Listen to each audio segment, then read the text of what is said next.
Tudi stroge omejitve za izstop iz države, ki jih je prejšnji teden sprejela vlada, ne veljajo več zaradi odločitve Ustavnega sodišča.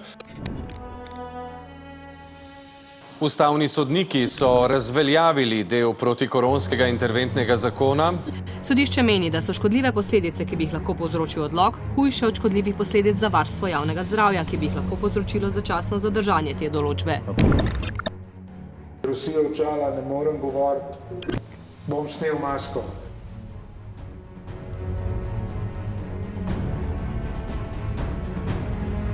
In jaz tega več nam nosil.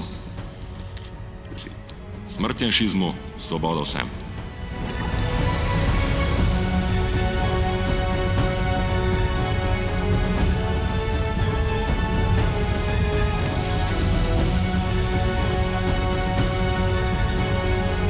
Informacijska pooblaščenka, ki je že decembra uvedla inšpekcijski postopek nad zbiranjem prijav za cepljenje preko e-uprave.